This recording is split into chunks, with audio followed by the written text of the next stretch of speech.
Imagine causing one of the most destructive natural disasters in modern history, wiping out thousands of acres of land and completely sinking an entire town. All because you wanted to throw a party without your wife finding out. It sounds like the plot of a ridiculous movie, but in 1993, this became a very real, very catastrophic reality. The year is 1993.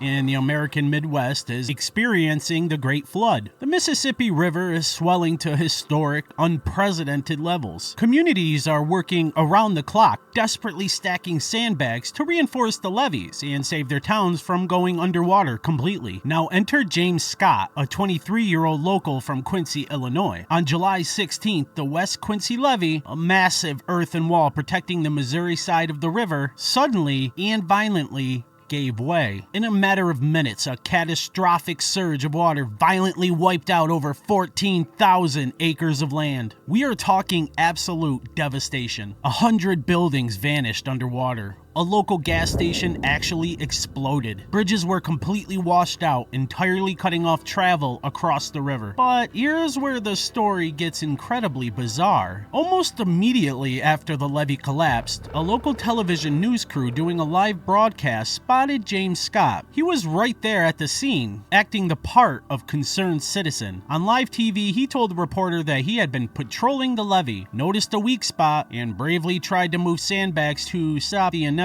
He painted himself as a hero whose warnings just went ignored. Authorities, however, were not buying it. You see, the levee had been inspected just 2 hours before the collapse, and the spot where it broke was heavily reinforced. It didn't make sense for it to fail there. Investigators started digging into James Scott's background, and what they found completely flipped the script. When police interviewed his friends, a totally different motive came to light. According to a witness, James intentionally sabotaged the levee for one highly selfish reason. He wanted his wife to get stuck on the other side of the river. If the bridges were washed out, she couldn't come home, and if she couldn't come home, James was free to drink, party, and spend time with another woman he was secretly seeing. Yes, he allegedly triggered a historic flood just to have a free weekend. Because of his prior criminal record and the witness testimonies, James Scott was charged and eventually convicted of causing a catastrophe. His sentence?